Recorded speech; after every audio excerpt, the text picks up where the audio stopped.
Hello everyone. तो आज हम लोग सॉल्यूशन के लेक्चर नंबर 15 में एंटर करने वाले हैं। इससे पहले सॉल्यूशन का 14 लेक्चर ऑलरेडी आ चुका है, जहां पे हम लोगों ने कॉलिगेटिव प्रॉपर्टी तक डिस्कस किया था और कॉलिगेटिव प्रॉपर्टी में भी लास्ट कॉलिगेटिव प्रॉपर्टी में थे जो कि था ऑस्मोटिक प्रेशर।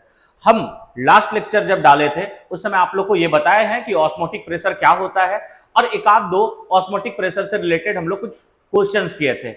आज भी हम लोग ऑस्मोटिक प्रेशर से रिलेटेड कुछ क्वेश्चन डिस्कस करेंगे, साथ ही साथ हम लोग रिवर्स ऑस्मोसिस समझेंगे और हम लोग समझेंगे types of solution on the basis of osmotic pressure. तो आज का लेक्चर जो मैप होगा वो क्या होगा, तो सबसे पहले हम लोग यहां पे बात करने वाले हैं, सबसे पहले हम लोग यहां पे बात करेंगे कुछ क्वेश्चंस के बारे में जो कि ऑस्मोटिक प्रेशर से रिलेटेड होगा। दूसरा हम लोग रिवर्स ऑस्मोसिस के बारे में बात करेंगे, रिवर्स ऑस्मोसिस। और तीसरा हम लोग types of solution on the basis of osmotic pressure के बारे में बात करेंगे, types of solution on the basis of osmotic pressure.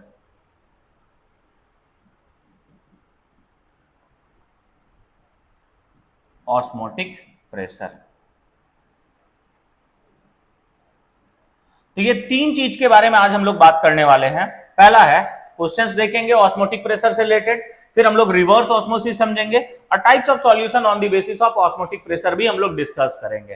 ठीक है, तो देखो लेक्चर में आगे बढ़ने से पहले शायद अगर आप लोग भूल गए होंगे कि ऑस्मोटिक प्रेशर कैसे कैलकुलेट किया जाता है, उसका फॉर्मूला क्या है, तो इन सब के बारे में एक छोटा सा क्विक रिकैप लिया जाए, उसके बाद हम लोग आज के क्लास में आगे बढ़ जाएंगे। ठीक है, तो देखो हम तुम लोग को लास्ट क्लास में ये बात बताए थे कि ऑस्मोटिक प्रेशर किसको कहा जाता है। तो इसके लिए हम इस तरह का एक डायग्राम ड्रॉ किए थे।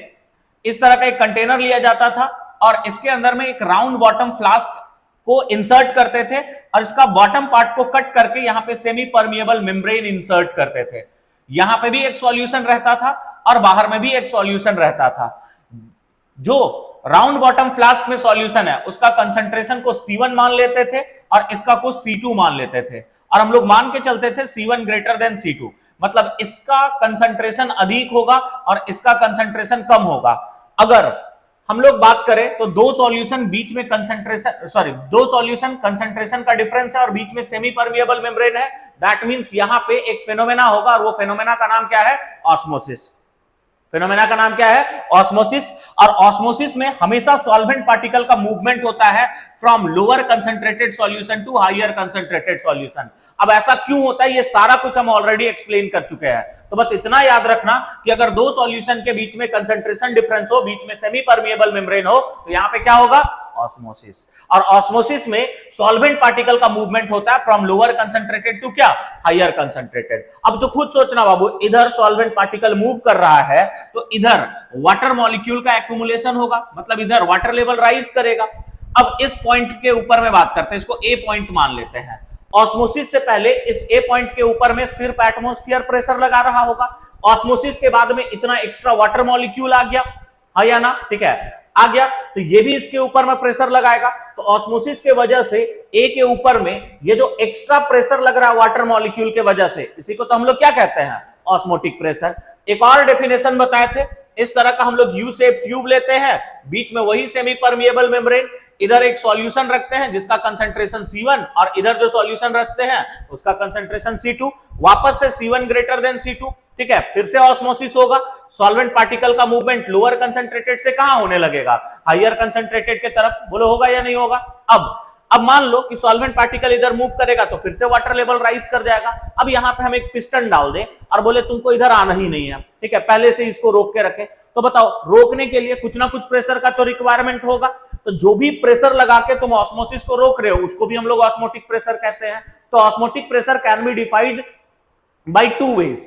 पहला डेफिनेशन ये था कि हायर कंसंट्रेटेड सॉल्यूशन के साइड जो भी एक्स्ट्रा प्रेशर डेवलप होता है due to the phenomena of osmosis, that extra pressure is known as osmotic pressure. And second definition was the pressure exerted on the higher concentrated solution side to stop the phenomena of osmosis is known as osmotic pressure। ठीक है, ये दो definition था osmotic pressure का। उसके बाद हम आप लोग को ये बताए थे कि ऑस्मोटिक प्रेशर को किससे रिप्रेजेंट करते हैं। तो ऑस्मोटिक प्रेशर का अगर बात किया जाए तो ऑस्मोटिक प्रेशर को कौन सा सिंबल से रिप्रेजेंट किया जाता है, पाई से रिप्रेजेंट करते हैं। और पाई जो होता है वो डायरेक्टली प्रोपोर्शनल टू सी होता है और पाई डायरेक्टली प्रोपोर्शनल टू टी भी होता है। तो ये दोनों इक्वेशन को मिला के हम बताए थे pi directly proportional to C into T. Proportionality हटाते हैं तो एक इक्वल टू देना पड़ता है, ठीक है। प्रोपोर्शनलिटी हटा के अगर इक्वल टू दे तो एक कांस्टेंट देना पड़ेगा और वो कांस्टेंट होगा आर, तो पाई इज इक्वल टू क्या आ जाएगा, सी आर टी। बात समझ आया, ठीक है। तो ये तुम्हारा ऑस्मोटिक प्रेशर कैलकुलेट करने का फॉर्मूला है। सी यहां पे क्या चीज को रिप्रेजेंट कर रहा है, कंसंट्रेशन यानी molarity. R universal gas constant जिसका वैल्यू हम लोग जनरली क्या लेना पसंद करते हैं, 0.0821, ठीक है। टी यहां पे क्या चीज को रिप्रेजेंट कर रहा है, टेम्परेचर, और टेम्परेचर को हमेशा कौन सा यूनिट में मान के चलना है, केल्विन, ठीक है। अब ये फॉर्मूला तभी एप्लीकेबल होगा जब सॉल्यूट पार्टिकल एसोसिएट डिसोसिएट नहीं करता है, और सॉल्यूट पार्टिकल एसोसिएट डिसोसिएट कब नहीं करेगा, जब वन ऑफ फैक्टर का वैल्यू किसके इक्वल होगा, 1 के इक्वल। अगर एसोसिएट डिसोसिएट नहीं करेगा तो आई का वैल्यू 1 के इक्वल होता है। अब अगर एसोसिएट डिसोसिएट कर गया तब क्या करेंगे, उस केस में हम लोग एक फॉर्मूला यूज करते हैं, pi is equal to ICRT. यहां पे आई जो है वो क्या चीज को रिप्रेजेंट कर रहा है, वांट ऑफ फैक्टर का। ये फॉर्मूला तभी यूज करोगे जब सॉल्यूट पार्टिकल एसोसिएट या डिसोसिएट करेगा। अब कब एसोसिएट करता है, कब डिसोसिएट करता है, इनके बारे में भी हम लोग वांट ऑफ फैक्टर में डिटेल में डिस्कशन कर चुके हैं। हालांकि एक हिंट सुन लो, अगर कोई सब्सटेंस इलेक्ट्रोलाइट हो तो वो डिसोसिएट करेगा, और एसोसिएशन के बारे में तुमको ऑलरेडी क्वेश्चन में इंफॉर्मेशन दिया हुआ रहेगा। अगर एसोसिएट डिसोसिएट किया है मतलब 100% ये फॉर्मूला यूज होगा, और नहीं किया है तो ये फॉर्मूला यूज होगा। अच्छा, अगर कभी तुम ये फॉर्मूला को यूज कर लिए जब एसोसिएट डिसोसिएट नहीं किया है तो क्या सॉल्यूशन गलत आ जाएगा, मतलब क्वेश्चन को तुम गलत सॉल्व कर लोगे, ऐसा भी नहीं है। बस अगर एसोसिएट डिसोसिएट नहीं किया है तो आई का वैल्यू किसके इक्वल रख लेना, 1 के इक्वल। तो this was all about I dealt in previous lecture. तो आज हम लोग यहीं से आगे बढ़ते हैं और ऑस्मोटिक प्रेशर से रिलेटेड कुछ और क्वेश्चंस हम लोग डिस्कस करेंगे। लास्ट क्लास में हम लोग कुछ जनरल क्वेश्चंस का बात किए थे, आज हम लोग कुछ और अच्छा क्वेश्चन यहाँ पे देखेंगे। तो देखो सबसे पहला क्वेश्चन क्या है, आराम से देखना, ये क्वेश्चन कोई एंट्रेंस एग्जाम का ही है।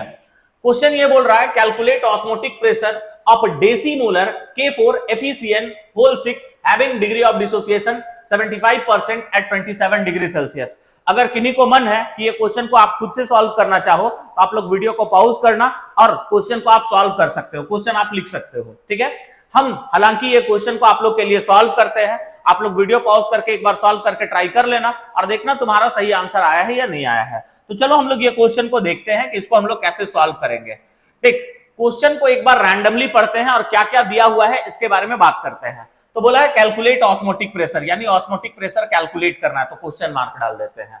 Of a decimolar K4 FeCN whole 6, यानी डेसीमोलर कहने का मतलब बोल रहा है कि जो सॉल्यूशन का यहाँ पे बात हो रहा है उसका मोलैरिटी 1/10 है, ठीक है। और ये सॉल्यूशन किससे बना हुआ है, तो बना हुआ है K4 FeCN होल 6, ये बना हुआ है। और ये K4 FeCN होल 6 किसके जैसा एक्ट करेगा, यहाँ पे सॉल्यूट के जैसा, ये बात एकदम ध्यान रखना। फिर बोला है हैविंग डिग्री ऑफ डिसोसिएशन, बच्चा डिग्री ऑफ डिसोसिएशन को अल्फा से रिप्रेजेंट करते हैं, जो जिसका वैल्यू कितना है 75%। और साथ ही साथ यहाँ पे टेम्परेचर दिया हुआ है, टेम्परेचर अपना कितना है बता तो 227 डिग्री सेल्सियस। बोल यहाँ पे कोई दिक्कत है क्या? देखो इतना चीज हमको क्वेश्चन में दिया हुआ है और इतना चीज देके हमसे एक्सपेक्ट कर रहा है कि ऑस्मोटिक प्रेशर आप कैलकुलेट कर लो। अब अगर कहीं पे भी सॉल्यूट पार्टिकल डिसोसिएट करता है ना बाबू, तो उस केस में पहले वांट ऑफ फैक्टर कैलकुलेट करना होगा। और आप लोग को पता होना चाहिए डिसोसिएशन के केस में वांट ऑफ फैक्टर कैलकुलेट करने का फॉर्मूला था 1 + n-1 इंटू अल्फा, ठीक है। अब अगर हम n का बात करें तो n क्या चीज को रिप्रेजेंट करता है, n रिप्रेजेंट करता है डिसोसिएट करने के बाद कितना आयंस प्रोड्यूस कर रहा है। अगर हम लोग K4 FeCN होल 6 का डिसोसिएशन का बात करें तो एक बात ध्यान रखना, जो ब्रैकेट वाला पार्ट होता है ना उसके अंदर में जो भी स्पीसी है वो कभी भी नहीं टूटेगा, वो एक साथ ही रहता है। मतलब ये दो पार्ट में टूटेगा, एक ब्रैकेट वाला और एक ब्रैकेट के बाहर वाला। अब ब्रैकेट के बाहर में 4K है, मतलब ये कैसे डिसोसिएट करेगा, 4K प्लस FeCN होल 6, ठीक है, FeCN होल 6 और इसके ऊपर में क्या आएगा 4-। अब जरा आराम से बात को देखो, यहां पे डिसोसिएट करने के बाद में ये टोटल कितना आयंस प्रोड्यूस किया है, तो 4K+ का है और एक है FeCN होल 6 4- का। That means we can say that n का वैल्यू यहां पे क्या होने वाला है 5, ठीक है। अब इसी वैल्यू को हम लोग रखते हैं तो यहां से आ जाएगा 1 + 5 - 1 इंटू अल्फा। अल्फा कितना दिया हुआ है 75%, ठीक है। अब परसेंटेज को अगर नंबर में चेंज करना तो बच्चा बच्चा को पता होता है, 100 से डिवाइड कर देंगे, ठीक है। और अगर आप लोग को नहीं पता है मतलब आप बच्चा नहीं हो क्या। अगर यहां पे बात करें तो इसको हम लोग कैंसिल कर लेते हैं, 25 3 जा 75, 25 4 जा क्या हो जाएगा 100, ठीक है। अब हम लोग इसको सॉल्व करते हैं और आई का वैल्यू जल्दी से निकाल लेते हैं। I is equal to 1 plus, अब बताइए 5 माइनस 1 कितना हो जाएगा 4। अब इसको मल्टीप्लाई कर दो तो यहां से 4 इंटू 3 बाई क्या हो जाएगा 4, ये और ये यहां से कैंसिल हो गया तो आई का वैल्यू डायरेक्टली कितना आ रहा है 4 आ रहा है। कैसे निकला बात समझ में आया ना। अल्फा को परसेंटेज में दिया था, नंबर में चेंज करने के लिए 100 से मल्टीप्लाई किए, पहले ब्रैकेट सॉल्व करेंगे तो 5 माइनस 1 4 हो जाएगा और ये इसके साथ में मल्टीप्लाई है तो 4 इंटू 3 बाई 4, तो 4 और 4 कैंसिल हो गया तो बचा यहाँ पे 3, 3 इंटू 1 3 होगा, 3 प्लस 1 कितना हो गया 4, आई का वैल्यू आ गया। अब हमको लगभग सब कुछ पता है, अब ऑस्मोटिक प्रेशर जल्दी से कैलकुलेट करते हैं। अब बताओ ऑस्मोटिक प्रेशर कैलकुलेट करने का फॉर्मूला क्या होता है। तो अभी कुछ देर पहले बताए थे भैया ऑस्मोटिक प्रेशर कैलकुलेट करने का फॉर्मूला होता है आईसीआरटी। अब मत पूछने लगना कि आईसीआरटी वाला फॉर्मूला काहे यूज करें, सीआरटी वाला क्यों नहीं यूज करेंगे। बाबू हम ये साफ बताए थे रिकैप में भी कि जब सॉल्यूट पार्टिकल एसोसिएट डिसोसिएट करेगा तो उस केस में हम लोग हमेशा कौन सा फॉर्मूला यूज करेंगे, आईसीआरटी वाला फॉर्मूला यूज करेंगे। अब सबका वैल्यू तुमको क्वेश्चन में दिया हुआ है, आई अभी आप लोग ही कैलकुलेट किए कितना आया था 4। सी का बात करें तो डेसीमोलर बोला था यानी 1 बाई क्या बोलोगे 10। आर का बात करोगे तो 0.0821, ठीक है। और टेम्परेचर देखो अब ध्यान से, टेम्परेचर का अगर बात करें तो टेम्परेचर 227 डिग्री सेल्सियस दिया हुआ है, बोलो हाँ या ना, ठीक है। अब टेम्परेचर को हमेशा डिग्री सेल्सियस में नहीं रखते हैं, केल्विन में रखते हैं। अब बाबू बताओ केल्विन को सॉरी डिग्री सेल्सियस को केल्विन में बदलने के लिए हम लोग क्या करते हैं, जो तुम्हारा डिग्री सेल्सियस वाला टेम्परेचर है उसमें किसको ऐड करेंगे 273 को ऐड करेंगे, तो 227 प्लस 273 कर लो, सॉरी 227 प्लस 273 अगर कर लेंगे तो हम लोग को जो टेम्परेचर है वो केल्विन में मिल जाएगा। तो इसको ऐड करो 27 और 273 करोगे तो 300, 300 और 2 कितना हो जाएगा 500। तो यहाँ पे हम लोग को टेम्परेचर इन केल्विन कितना मिल गया बच्चा 500 मिल गया। बात समझ आया, ठीक है। अब हम लोग फाइनली इसको सॉल्व कर सकते हैं। देखो एक चीज देख 4 इंटू 1/10, अब तुमको अगर लग रहा है ना इसको हम कैसे सॉल्व करें तो ये बात याद रखना 0.0821 को हम 1/12 भी लिख सकते हैं और ये कैसे लिखे वो हम बता रहे हैं, घबराने वाला कोई बात नहीं है, एक एक बात को आराम से समझते जाओ। एक बात बताओ 1/12 लिखे ना किसके लिए 0.0821 के लिए। अब ये कैलकुलेशन आसान बनाने के लिए किया जा रहा है, ठीक है, ये अप्रॉक्स में वही आ जाएगा। अब डिवाइड करो तो बाबू 1/12 को अगर हम बात करें तो ये पहले तो डिवाइड नहीं होगा तो पहले हम लोग पॉइंट लगाएंगे तब यहाँ पे क्या आएगा 0। अब भी डिवाइड नहीं होगा तो एक और 0 लगाने के लिए फिर से यहाँ पे 0 देना होगा तब यहाँ एक 0 आ जाएगा। अब बताइए जरा 12 के टेबल में कितने बार में जाएगा 8 टाइम्स में। तो एक बात देखना ये लगभग 0.08 के इक्वल ही आ रहा है कि नहीं आ रहा है, आ रहा है। दैट इज वाई हम लोग यहाँ पे 0.0821 के जगह में क्या लिख लेते हैं 1/12 लिख लेते हैं। बोल किसी को कोई आपत्ति है क्या, नहीं, ठीक है। अब हम लोग इसको काट पाट करते हैं, ठीक है, 4 1 जा 4, 4 3 जा 12, ठीक है। अब अगर हम बात करें, ठीक है, तो इसको और कैंसिल कर सकते हैं 3 1 जा 3, 3 1 जा 3, ठीक है। यहाँ पे 2 चला जाएगा तो 3 6 जा 18, फिर से यहाँ पे 2 चला जाएगा 3 6 जा 18, पॉइंट देके 0 दोगे तो फिर 6 6 ही टर्मिनेट करने लगेगा। तो यहां से पाई का वैल्यू अल्टीमेटली कितना आया ऑस्मोटिक प्रेशर का 166.66 और भूलना नहीं है नीचे में 10 है तो 10 है तो एक प्लेस डेसिमल और बढ़ा दो यानी कितना आ जाएगा 16.666।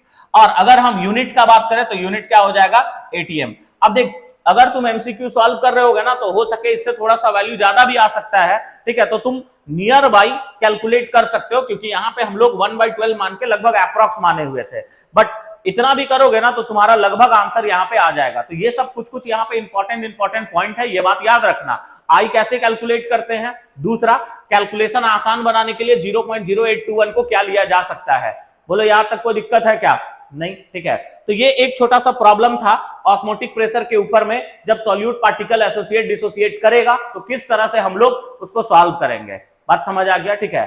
अब हम लोग एक और क्वेश्चन यहाँ पे देखने वाले हैं, वो भी तुम्हारा प्रीवियस ईयर का ही क्वेश्चन है और ये भी एक अच्छा क्वेश्चन है। अब जरूरी नहीं है बच्चा कि तुमको हर बार ऑस्मोटिक प्रेशर ही कैलकुलेट करने के लिए दे। अब ये क्वेश्चन को हम देखते हैं कि क्या बोला है। बोला है osmotic pressure of 3.725% weight by volume of KCl at 27 degree Celsius is 21.6 atm। अब तुम्हारे साथ यहाँ पे क्या गेम किया देखो तो, अब की बार क्वेश्चन में ऑस्मोटिक प्रेशर कैलकुलेट करने नहीं बोल रहा है, अब की बार तुमसे क्या बोला कि भैया ऑस्मोटिक प्रेशर ये है, ठीक है, और क्या कैलकुलेट करने बोल रहा है, कैलकुलेट डिग्री ऑफ डिसोसिएशन।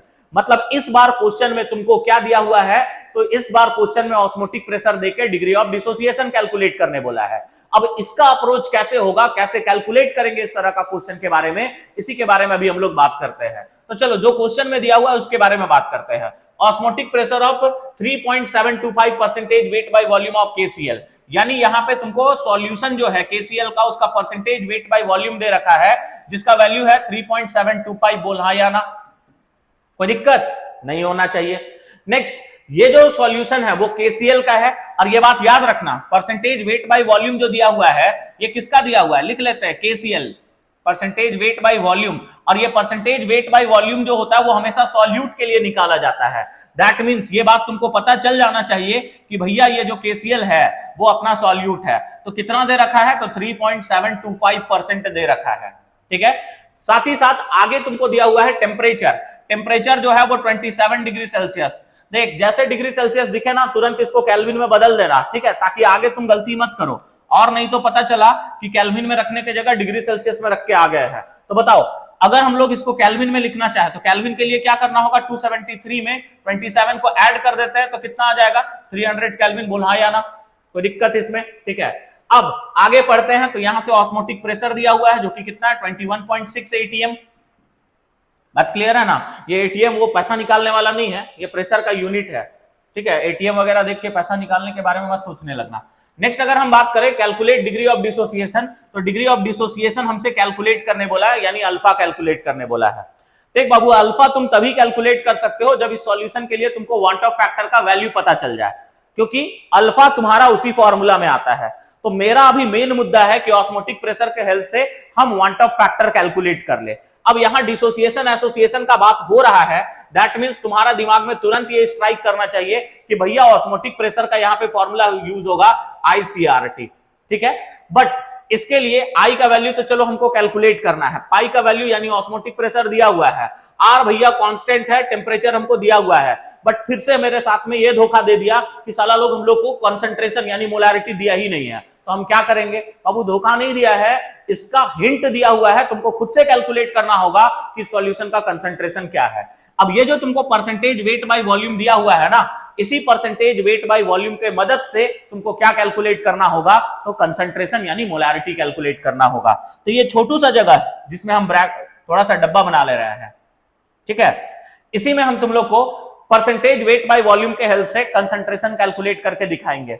अब देखो, जो लोग शुरू से लेक्चर को देखते आ रहे होंगे वो लोग को पता होगा कि अगर परसेंटेज वेट बाय वॉल्यूम दिया हुआ हो और मोलारिटी कैलकुलेट करना हो तो इसके लिए एक शॉर्टकट फॉर्मूला होता है, जो कि है percentage wait by volume into 10 divided by molar mass of solute, ठीक है। और जिसको नहीं पता था तो ये बात याद रखना, वेट बाय वॉल्यूम दिया हुआ है और मोलारिटी निकालना। अब ये मत कहने लगना कि कंसंट्रेशन है और हम मोलारिटी काहे निकाल रहे हैं। बाबू, कंसंट्रेशन और मोलारिटी दोनों क्या है, तुम्हारा सेम है, ठीक है। मोलारिटी और कंसंट्रेशन दोनों क्या है, सेम है। मोलारिटी का ही दूसरा नाम क्या होता है, कंसंट्रेशन। और परसेंटेज वेट बाय वॉल्यूम जब तुमको पता हो और मोलारिटी निकालना हो तो आराम से ये फॉर्मूला यूज करना, percentage wait by volume into 10 divided by molar mass of solute. बोलो कोई दिक्कत, ठीक है। अब जल्दी जल्दी हम वैल्यू रखते हैं। परसेंटेज वेट बाय वॉल्यूम कहीं दिखाई दे रहा है, हाँ या ना, कितना है, बोलो बोलो कितना है। तो यहां पे परसेंटेज वेट बाय वॉल्यूम है 3.725, ठीक है, दिखना चाहिए था।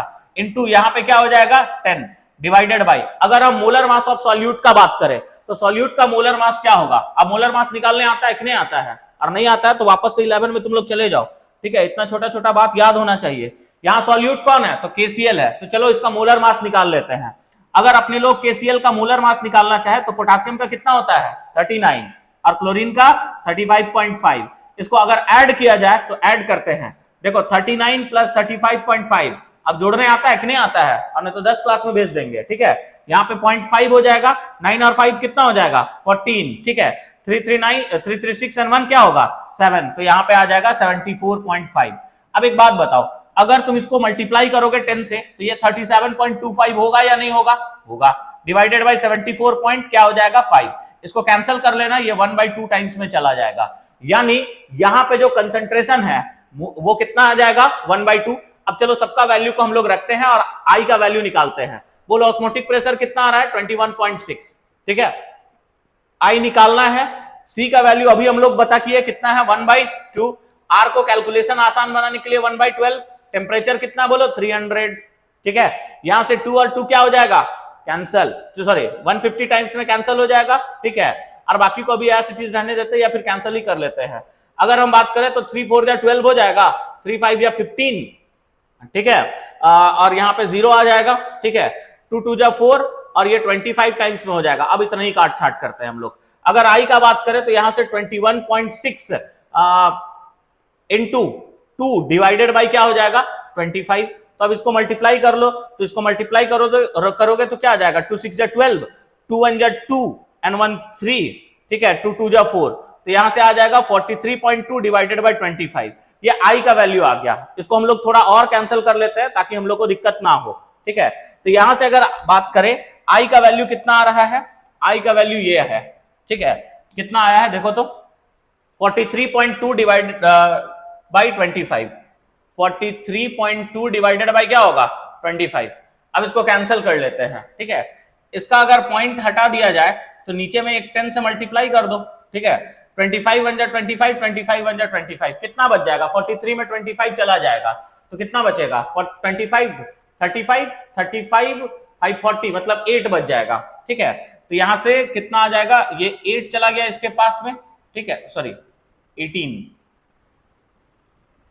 18 चला जाएगा।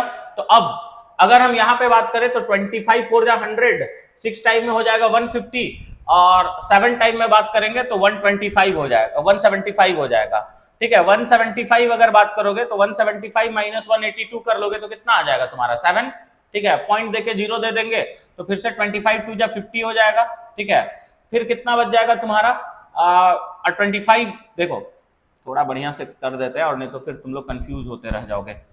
43.2 डिवाइडेड बाई 25, यही है, ठीक है। पॉइंट हटा दो, नीचे में 10 ले आओ, 25 1 जा 25, तो 43 में 25 को तुम माइनस कर रहे हो, ठीक है। तो यहां पे आ जाएगा 3, यहां पे आ जाएगा तुम्हारा कितना 8, ठीक है, और यहां पे 1, तो ये हो गया 182 बन गया।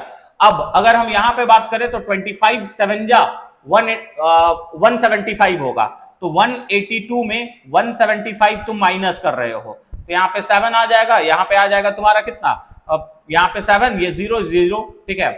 अब ये आ चुका है तुम्हारा 7, ठीक है। अब 7 तो कटेगा नहीं 25 से, तो पॉइंट देके यहाँ पे एक 0 दे दोगे, तो 25 2 जा 50, ठीक है। यहाँ पे 50 तो बच जाएगा कितना 20, पॉइंट दिया है तो फिर से 0 दे सकते हैं, तो 25 8 जा क्या हो जाएगा तुम्हारा 200, ठीक है। तो यहां से आई का वैल्यू जो है वो कितना आ रहा है 17.28 डिवाइडेड बाय क्या है 10, यानी इसी को हम क्या बोल सकते हैं आई इज इक्वल टू 1.728। ये तुम्हारा आई का वैल्यू आ गया। अब आई का वैल्यू आने के बाद तुम आराम से यहां पे क्या कैलकुलेट कर सकते हो, degree of dissociation. I calculate करने का फॉर्मूला तुमको पता है 1 प्लस n माइनस 1 इंटू क्या होता है अल्फा। अगर हम आई का बात करें तो कितना आया 1.728, ठीक है।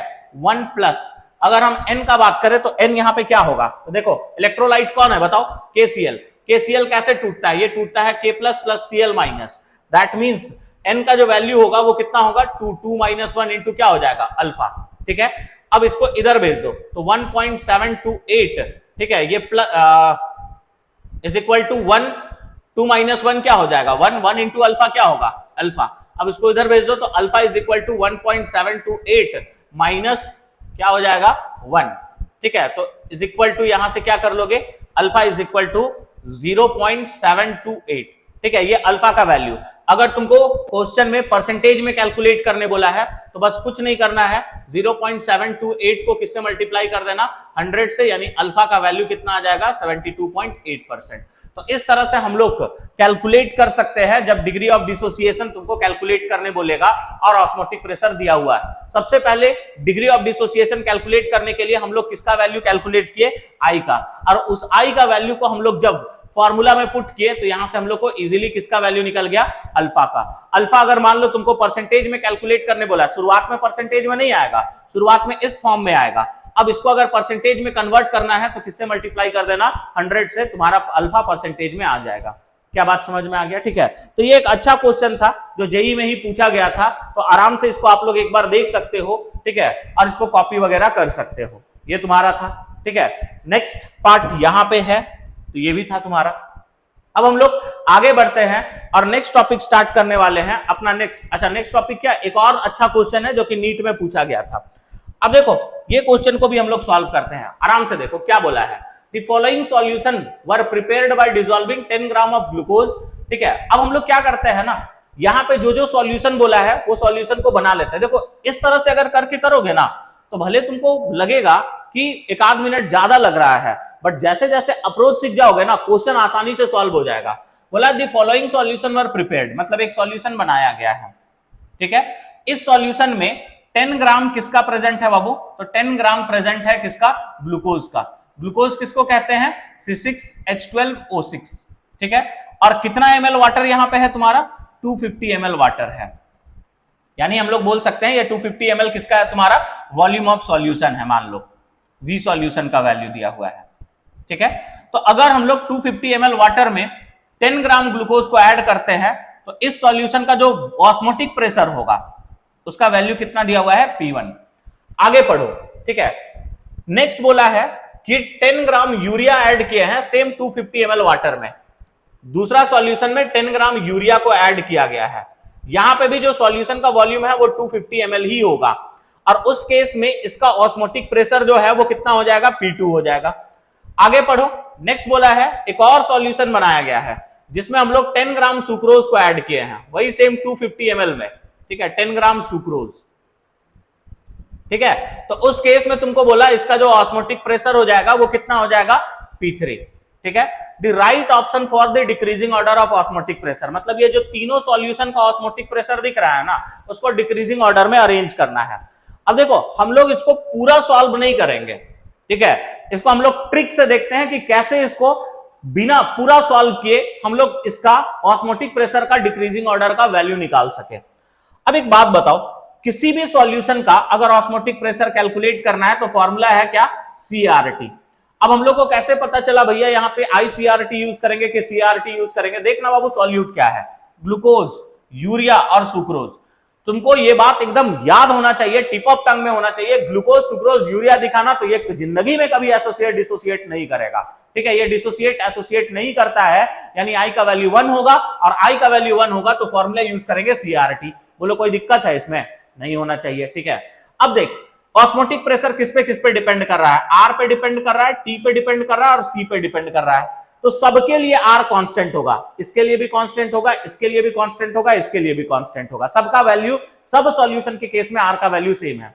अब देखो टेम्परेचर के बारे में यहां पे कुछ नहीं बोला है, मतलब हम लोग मान के चलेंगे सबका टेम्परेचर भी क्या है, तुम्हारा सेम है। मतलब हम बोल सकते हैं कि ऑस्मोटिक प्रेशर जो है वो डायरेक्टली अभी किस पे डिपेंड करेगा, कंसंट्रेशन पे, कंसंट्रेशन यानी मोलारिटी पे। तो जिसका मोलारिटी अधिक होगा, ठीक है, उसी का ऑस्मोटिक प्रेशर अधिक होगा, और जिसका मोलारिटी कम होगा उसका ऑस्मोटिक प्रेशर भी कम होगा। तो हम लोग का मेन मुद्दा यहाँ पे, मेन टारगेट ये होना चाहिए, सब सॉल्यूशन का मोलारिटी निकालते हैं।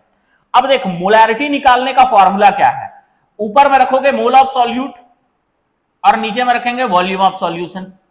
ठीक है, अब अगर तुम ध्यान दे रहे होगे, ठीक है, तो वॉल्यूम ऑफ सॉल्यूशन भी सब में सेम है, मतलब मोलारिटी किस पे डिपेंड करेगा, मोल ऑफ सॉल्यूट पे। तो जिसका सॉल्यूट का मोल अधिक होगा उसका मोलारिटी अधिक होगा। तो हम लोग क्या करते हैं ना, सबका मोल निकाल लेते हैं। जिसका मोल अधिक होगा उसका मोलारिटी अधिक होगा, जिसका मोलारिटी अधिक होगा उसका ऑस्मोटिक प्रेशर भी अधिक होगा। तो चलो सबका मोल निकाला जाए। मोल निकालने का फॉर्मूला तुम लोग को क्लास 11 में सिखाया जाता है, given weight by molar mass. तो इसका गिवन वेट है 10, मोलर मास है 180। ठीक है, यहां पे भी वही सेम करोगे, given weight by molar mass 10 by urea का कितना होता है 60। अब यहां पे अगर बात करोगे इसका तो 10 बाई सुक्रोज का कितना होता है 342।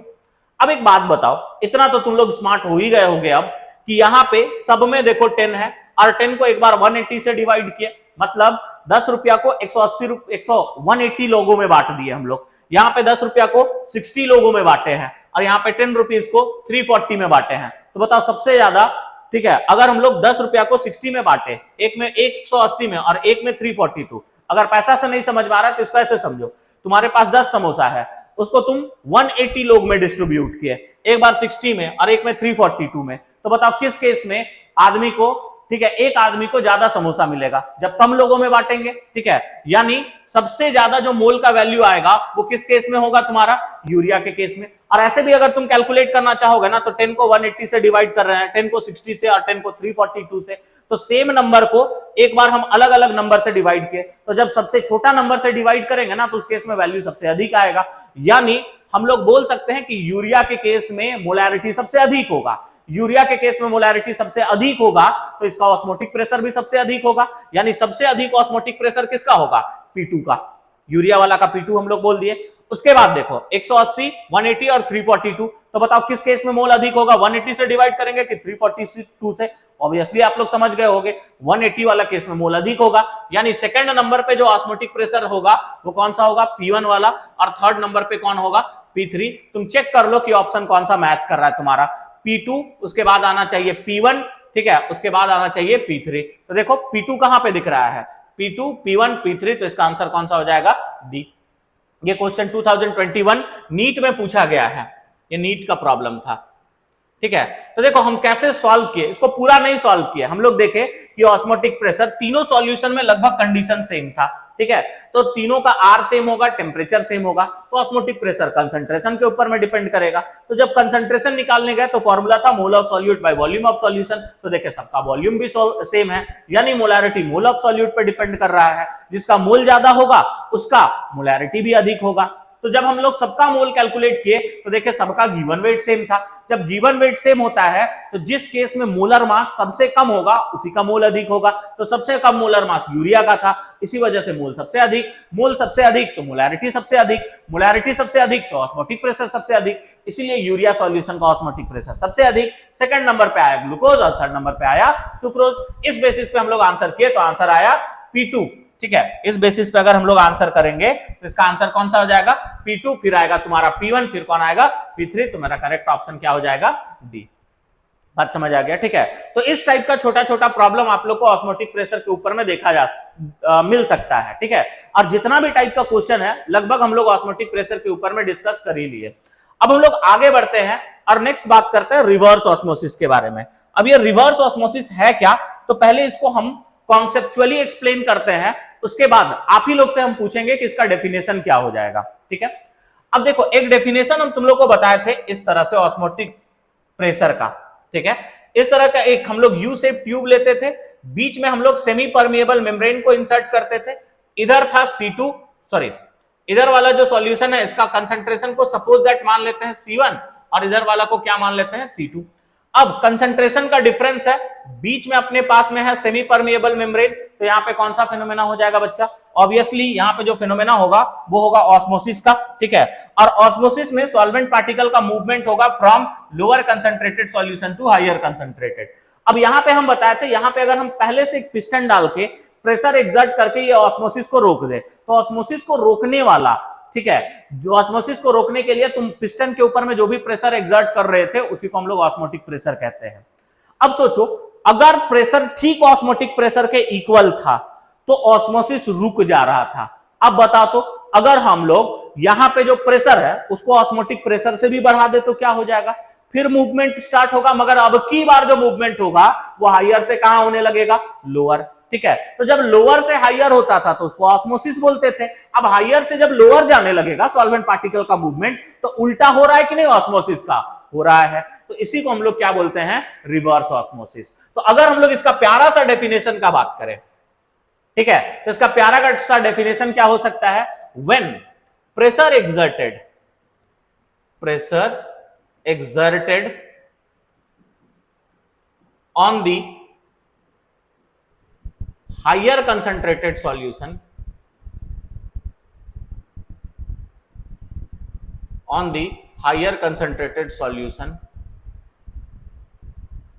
side is greater than osmotic pressure,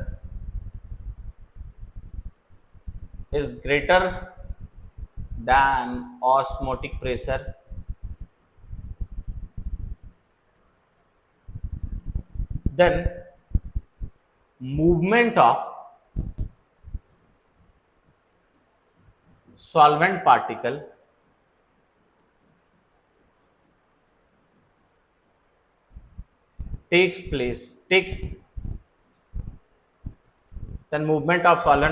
takes from, ठीक है, higher concentrated solution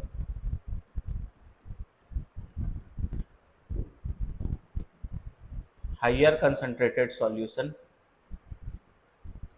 to lower concentrated solution, that is in opposite direction.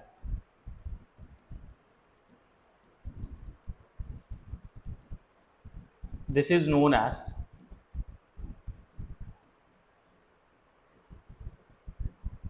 osmotic pressure. Sorry, this is known as reverse osmosis. ठीक है, तो जो बात हम आपको एक्सप्लेन किया उसी को यहां पे डेफिनेशन में भी लिखे हैं. क्या बोले कि when pressure exerted on the higher concentrated solution side is greater than osmotic pressure, then movement of solvent particle takes place from higher concentrated to lower concentrated solution, that is in opposite और reverse direction. This is known as क्या? Reverse osmosis. बच्चा हमसे कभी कभी ना reverse osmosis का application पूछ लेता है, तो हम लोग समझते हैं रिवर्स ऑस्मोसिस का एप्लीकेशन क्या है. Application of reverse osmosis. Application of reverse osmosis. अब अगर हम एप्लीकेशन ऑफ रिवर्स ऑस्मोसिस का बात करें ना, तो रिवर्स ऑस्मोसिस का जो सबसे पहला एप्लीकेशन है, ठीक है, वो ये है कि जितना भी आरओ वाला वाटर प्यूरिफायर होता है, आरओ वाटर प्यूरिफायर है, उसमें हम लोग रिवर्स ऑस्मोसिस का टेक्निक से ही वाटर को प्यूरिफाई करते हैं. तो इन आरओ वाटर प्यूरिफायर, तो इसमें हम लोग रिवर्स ऑस्मोसिस टेक्निक का यूज करते हैं. और दूसरा, सी वाटर से सॉल्ट रिमूव करने के लिए भी हम लोग रिवर्स ऑस्मोसिस टेक्निक का यूज करते हैं. और सी वाटर से सॉल्ट रिमूव करने का प्रोसेस को बोलते हैं डीसैलिनेशन. तो इन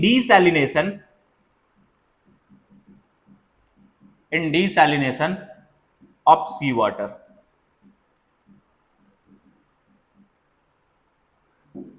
ठीक है. तो ये दो जगह हम लोग रिवर्स ऑस्मोसिस का यूज करते हैं. पहला आरओ वाटर प्यूरिफायर में यूज करते हैं, और सी वाटर में से सॉल्ट अगर रिमूव करना है तो उसको डीसैलिनेशन बोलते हैं.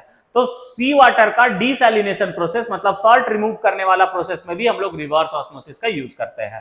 तो ये आप लोग का बोर्ड एग्जाम में पूछा जाता है, व्हाट इज रिवर्स ऑस्मोसिस. याद रख लेना कि हायर कंसंट्रेटेड, अच्छा फिर यहाँ पे लोअर मत बोल देना तुम लोग, ठीक है. हायर कंसंट्रेटेड सॉल्यूशन के साइड जो हम लोग प्रेशर लगाए वो ऑस्मोटिक प्रेशर से अधिक हो जाएगा, तो सॉल्वेंट पार्टिकल का मूवमेंट उल्टा होने लगेगा, ठीक है, मतलब रिवर्स डायरेक्शन में हो जाएगा. इसी फेनोमेना को हम लोग रिवर्स ऑस्मोसिस कहते हैं. And remember this two application of reverse osmosis which is suppose to be asked in your board examination. ये सब क्वेश्चन तुमसे बोर्ड एग्जामिनेशन में पूछा जा सकता है, ये बात याद रखना. तो this was all about reverse osmosis. अब नेक्स्ट हम लोग बात कर लेते हैं types of solution on the basis of osmotic pressure. आप लोग पीछे का लिख लिए होगे ना, ठीक है, नहीं लिखे हो तो एक बार स्क्रीनशॉट वगैरह ले लेना, ठीक है. अब हम लोग बात कर लेते हैं types of solution on the basis of osmotic pressure. अगर हम types of solution on the basis of osmotic pressure का अगर बात करें, तो ऑस्मोटिक प्रेशर के बेसिस पे सॉल्यूशन तीन टाइप का होता है. हम बोल सकते हैं on the basis of osmotic pressure solution is of कितना टाइप बाबू? 3 टाइप्स, ठीक है. And what are those 3 types of solution? The first type is named as isotonic solution. The second one is named as, ठीक है, hypertonic solution.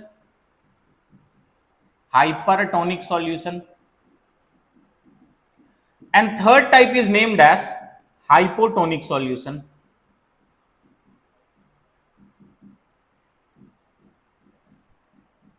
Now let's define one by one what is isotonic solution, hypertonic solution and hypotonic solution. तो सबसे पहले बच्चा हम लोग बात करते हैं आइसोटोनिक सॉल्यूशन के बारे में, ठीक है. तो वैसा सॉल्यूशन जिसमें दोनों का ऑस्मोटिक प्रेशर सेम हो, उसी को हम लोग बोलते हैं isotonic solution. The solution having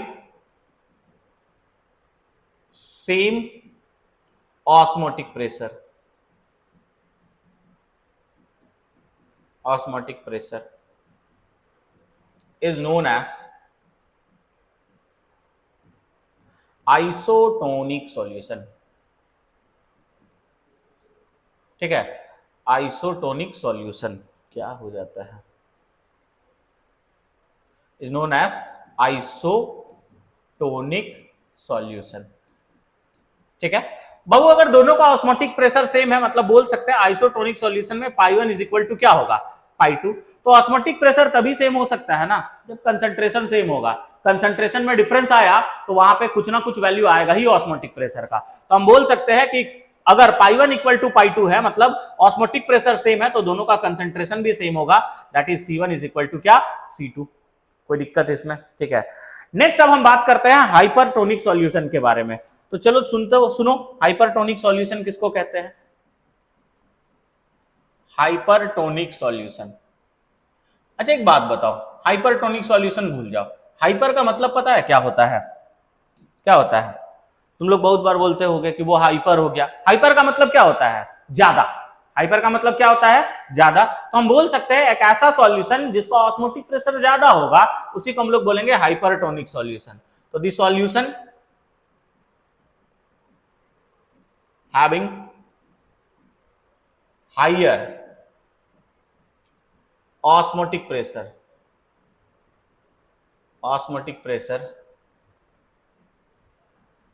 is known as hypertonic solution। वैसा सॉल्यूशन जिसका ऑस्मोटिक प्रेशर ज्यादा होगा उसी को हम लोग क्या कहेंगे? Hypertonic solution. मतलब हम बोल सकते हैं हाइपरटोनिक सॉल्यूशन में पाई 1 ग्रेटर देन क्या होगा, पाई 2। मतलब एक सॉल्यूशन का ऑस्मोटिक प्रेशर ज्यादा होगा और दूसरा का क्या होगा, कम होगा। बात क्लियर है? ठीक है, अगर ऑस्मोटिक प्रेशर, अब यहां पे ध्यान देना, ठीक है, पाई 1 ग्रेटर देन पाई 2 तो बताओ तो ऑस्मोटिक प्रेशर किधर लगता है? जिधर कंसंट्रेशन अधिक होता है या कंसंट्रेशन कम होता है? ऑब्वियसली जिधर कंसंट्रेशन अधिक होता है। मतलब अगर पाई 1 ग्रेटर देन पाई 2 तो C1 ग्रेटर देन क्या हो जाएगा, C2। तो हाइपरटोनिक सॉल्यूशन के लिए एक सॉल्यूशन का ऑस्मोटिक प्रेशर दूसरे के रेस्पेक्ट में क्या होगा, ज्यादा होगा। अच्छा यहां पे एक क्वेश्चन पूछा जाता है कि अगर कोई भी सेल को हाइपरटोनिक सॉल्यूशन में प्लेस करे तो क्या होगा? तुम सोचो। ठीक है, अब ये तुम्हारा एक हाइपरटोनिक सॉल्यूशन है, इसमें तुम सेल को प्लेस किए हो। बात क्लियर है? ठीक है, अब इस अगर ये हाइपरटोनिक सॉल्यूशन है तो इसका कंसंट्रेशन को हम लोग C1 मान लेते हैं और सेल का कंसंट्रेशन को C2 मान लेते हैं। ठीक है, तो सेल के रेस्पेक्ट में ये सॉल्यूशन हाइपरटोनिक हो गया और C1 ग्रेटर देन क्या है, C2। सेल का जो मेम्ब्रेन होता है वो सेमी परमिएबल ही होता है, तो यहां पे ऑस्मोसिस होगा या नहीं होगा? होगा ऑस्मोसिस। ठीक है, और जो सॉल्वेंट पार्टिकल, वाटर पार्टिकल है वो लोअर कंसंट्रेटेड से कहां आएगा, हायर कंसंट्रेटेड के तरफ। मतलब सेल के अंदर से वाटर पार्टिकल जो है वो बाहर वाला सॉल्यूशन की तरफ आने लगेगा। अब तुम बताओ वाटर पार्टिकल बाहर आने लगेगा तो सेल श्रिंक करेगा कि स्वेल करेगा? तो ऑब्वियसली सेल क्या करेगा, श्रिंक करेगा। तो हम क्या बोल सकते हैं कि if a cell is placed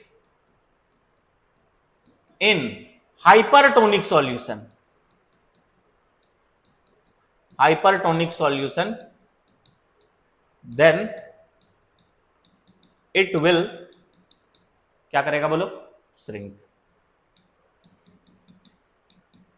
बोलो कोई दिक्कत है क्या? ठीक है, अब लास्ट टाइप का जो सॉल्यूशन है उसके बारे में हम लोग बात करते हैं, और लास्ट टाइप का सॉल्यूशन जो है उसको हम लोग बोलते हैं hypotonic solution.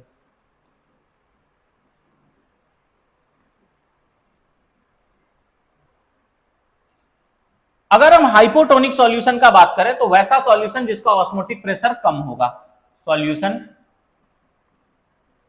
Having less osmotic pressure is known as, क्या बोलेंगे बाबू, बोलो, हाइपोटोनिक सॉल्यूशन। तो वैसा सॉल्यूशन जिसका ऑस्मोटिक प्रेशर कम होगा उसी को हम लोग क्या कहेंगे, हाइपोटोनिक सॉल्यूशन। क्या बात समझ में आ गया? ठीक है, ऑब्वियसली समझ में आना चाहिए। अगर हाइपोटोनिक सॉल्यूशन है मतलब हम बोल सकते हैं पाई 1 जो होगा वो लेस देन क्या होगा, पाई 2। मतलब जिस सॉल्यूशन का बात कर रहे हैं उसी को हम लोग 1 मान रहे हैं, तो ऑस्मोटिक प्रेशर कम है तो पाई 1 लेस देन क्या होगा, पाई 2। तो यहां से बोल सकते हैं C1 लेस देन क्या होगा, C2। वही सेल वाला एग्जांपल बोलते हैं। जैसे मान लो एक सॉल्यूशन है और ये सॉल्यूशन तुम्हारा हाइपोटोनिक है, हाइपोटोनिक। अब अगर हाइपोटोनिक है और इसमें एक सेल को प्लेस कर दिया जाए, बात क्लियर है, ठीक है। अब अगर हाइपोटोनिक है मतलब इसका कंसंट्रेशन कम होगा और सेल का कंसंट्रेशन क्या होगा, अधिक। तो अब की बार सेल का कंसंट्रेशन को C1 और इसको क्या मान लेते हैं, C2। अब यहां पे C1 ग्रेटर देन क्या है, C2। दो यहां पे तुम्हारा दो सॉल्यूशन, सेल के अंदर में भी सॉल्यूशन है, बाहर भी सॉल्यूशन है। ये सॉल्यूशन का ऑस्मोटिक प्रेशर कम है यानी कंसंट्रेशन कम है, ठीक है। तो यहाँ पे सॉल्वेंट पार्टिकल का मूवमेंट होगा और अभी सॉल्वेंट पार्टिकल कहां से मूव करेगा, लोअर से हायर की तरफ।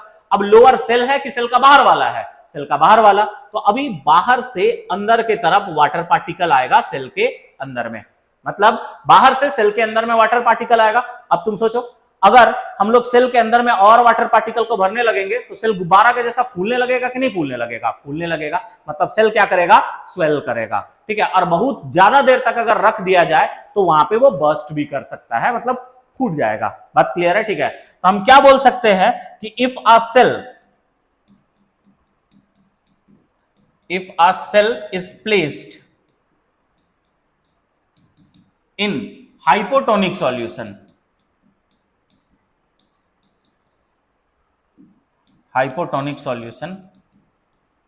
then it swells,